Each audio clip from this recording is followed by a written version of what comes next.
साथ में इसको और बल भी मिलेगा। और सबसे बड़ी बात है जो समझने की आवश्यकता है, ऐसी मानसिकता जो देश विस्तारवाद की रखते हैं या आतंकवाद को बढ़ावा देते हैं, तो उनको तो आप साथ लेके नहीं चल सकते। और सबसे बड़ी बात है, इसका उद्देश्य क्या है G20 का? इसका गठन किस कारण हुआ था? इसका गठन हुआ था पीस विद प्रॉस्पेरिटी।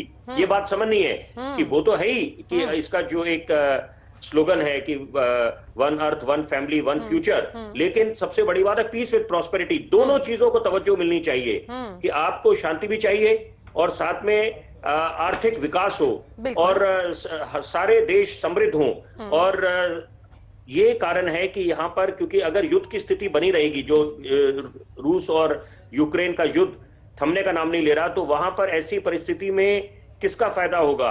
यहां तो सिर्फ नुकसान ही नुकसान है। और हमने पहले भी देखा, पीछे कुछ वर्ष जाए, जब अमेरिका और चीन की ट्रेड वॉर चली, तो उसके फलस्वरूप कई मुल्कों की अर्थव्यवस्था ग्रस्त हुई। तो यहां पर अब बहुत अच्छी बात है, एक नई पहल हुई है कि यहां पर जो एक Indian middle east European economic corridor का गठन हुआ है, जो सीधी टक्कर देगा चीन को। और चीन ही सही मायने में सबसे बड़ा दुश्मन है, हिंदुस्तान का भी दुश्मन है। और ये समझने की आवश्यकता है कि जो उसका वन बेल्ट वन रोड का जो इनिशिएटिव है, उसको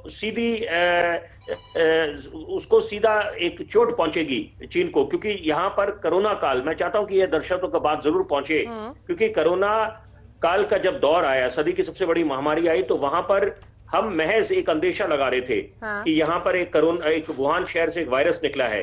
तो और पूरे जब विश्व बीमार हो गया, उससे ग्रस्त हो गया कोरोना से, तो यहां पर इस संभावना को भी नकारा नहीं जा सकता कि कोई गैर रासायनिक युद्ध था चीन का, कि ताकि पूरे विश्व अपना बोलबाला जमा ले।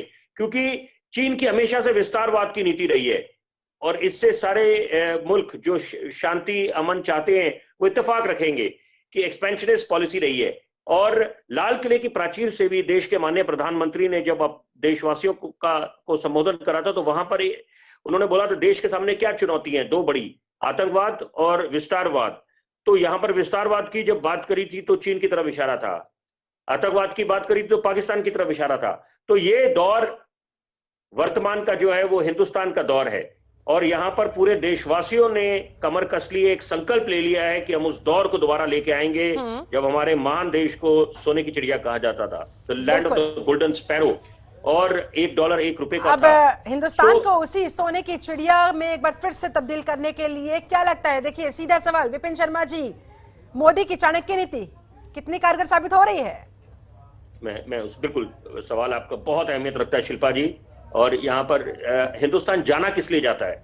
ये हिंदुस्तान जाना जाता है इनोवेशन के लिए, रिफॉर्म्स के लिए, टेक्नोलॉजी के लिए। और यहाँ पर हमने किसी को बताने की आवश्यकता नहीं है कि हमने पूरे दुनिया को कितने साइंटिस्ट, कितने इंजीनियर, कितने डॉक्टर दिए, कितने सॉफ्टवेयर प्रोग्रामर्स दिए हैं। तो यहाँ पर धूम मचाई थी हमारे इन वैज्ञानिकों ने, इन डॉक्टर्स ने पूरे विश्व में, और पूरा विश्व लोहा मानता है। तो यहाँ पर अब इस समय क्योंकि आर्थिक मंदी से भी हम लोग आगे उभरे हैं, सारा विश्व, क्योंकि कोरोना के बाद एकाएक जब लॉकडाउन की घोषणा हुई तो यहाँ पर उससे पूरा मामला ठप हो गया था। तो यहाँ पर अब क्योंकि हम लोग अर्थव्यवस्था के संदर्भ में 5वें स्थान पे आए हैं और अमेरिका के दौरे पे प्रधानमंत्री नरेंद्र मोदी ने बिल्कुल एक साफ संदेश दे दिया था कि वो दिन भी दूर नहीं कि जब हम हिंदुस्तान की अर्थव्यवस्था को 3रे स्थान पे लेके आएंगे। और लाल किले की प्राचीर से भी